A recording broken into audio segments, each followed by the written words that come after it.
3D touch is one of my favorite features that was a part of the iOS 13 update, and I'm going to show you quickly how you can just very quickly take a video using 3D touch by clicking and holding on the camera icon, and then you can see I can lightly scroll and choose record video right there, or take a portrait, take a selfie.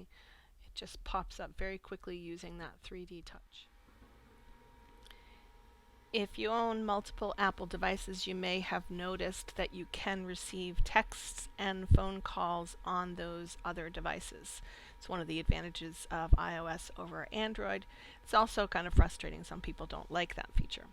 If you want to make changes, you go to Settings and scroll down until you see the phone icon.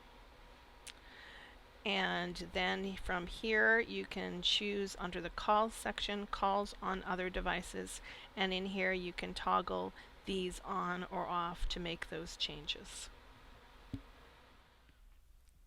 When taking photos on my iPhone, I find it helpful to have that grid turned on. That helps you to level photos out or align them so that you get a nice horizontal view. You can go ahead and turn that grid on by clicking on Settings. Scroll, scroll, scroll until you see the camera app. And then here under Composition, you can toggle this switch to turn the grid on and off.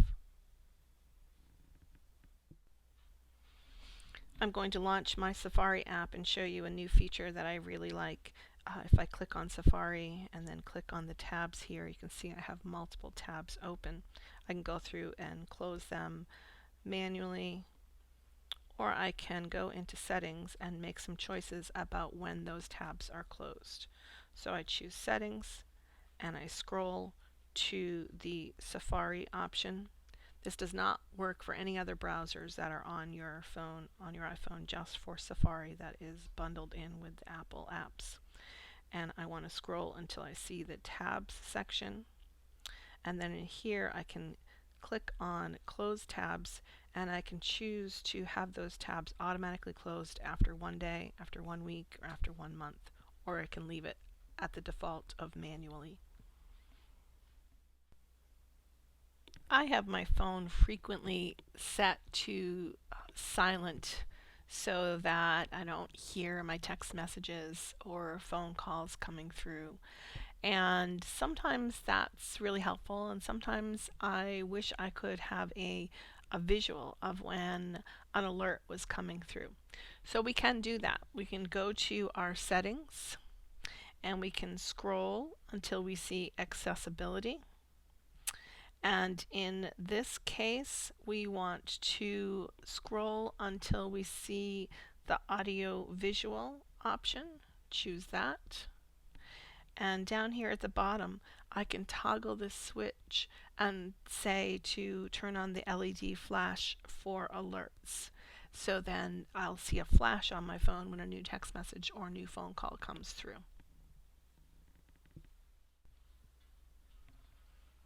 The search feature on your iPhone can perform a lot of functions. You can quickly access it by swiping right, and then you'll see that search feature there. I'm going to click in there.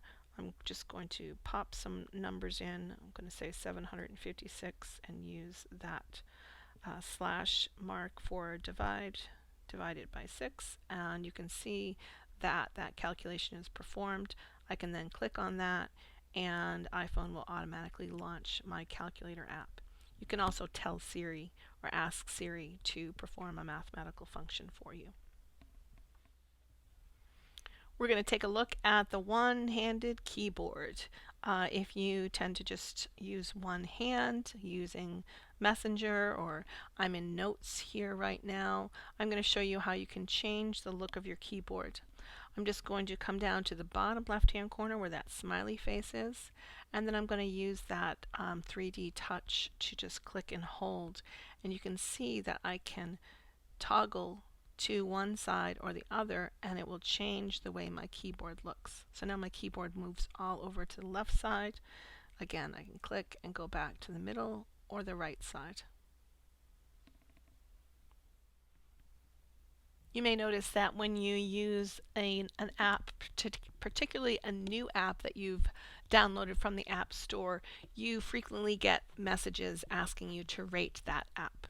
You can turn those instant messages off by going to Settings and scrolling until you see the App Store.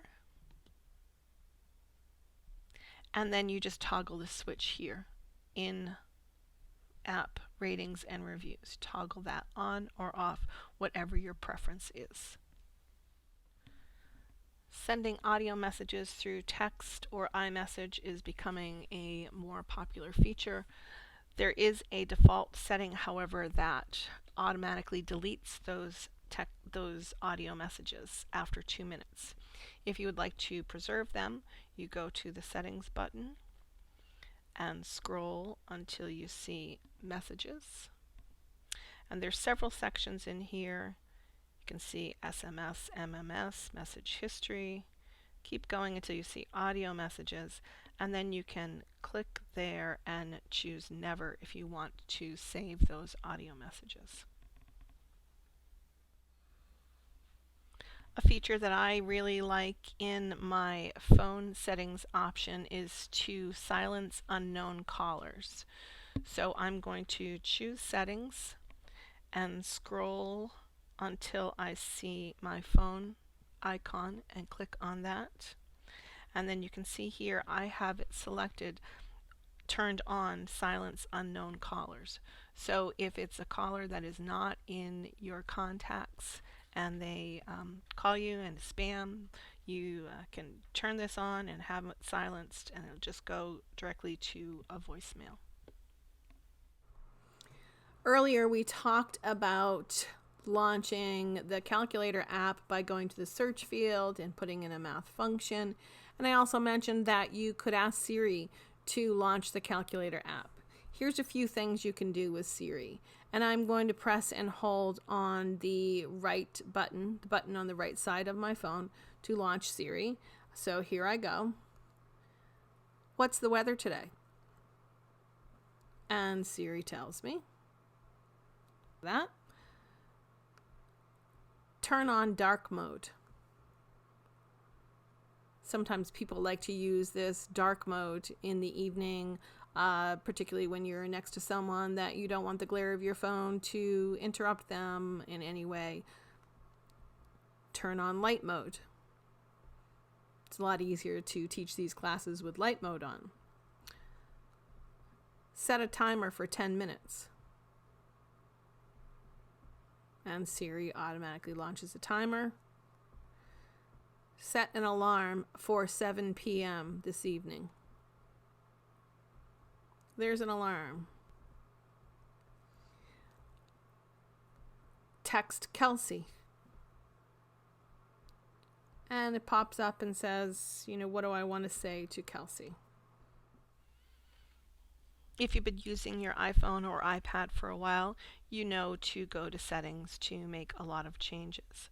I'm going to go ahead and swipe and quit out of that, and just make sure you all know the quick access that you have to some of your settings through Control Center.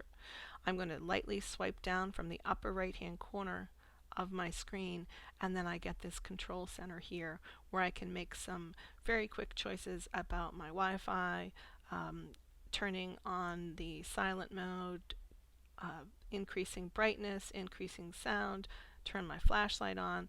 All of these options are in here on this Control Center.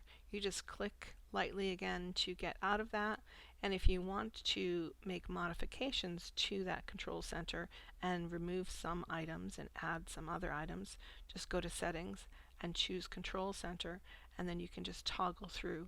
You can see what's included in the controls there, and then more controls that you have options to add to that Control Center.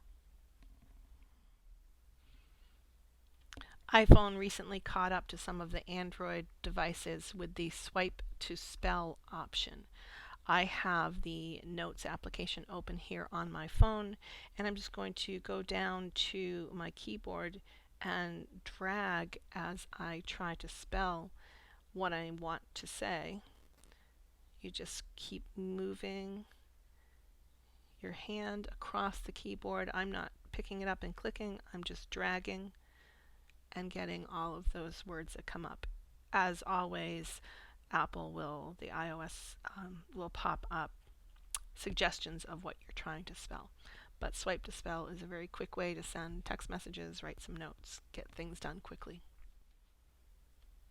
If you have concerns about losing your iPhone or iPad with all of your personal information, sometimes your bank information on it, you can set your phone to self-destruct if somebody finds it.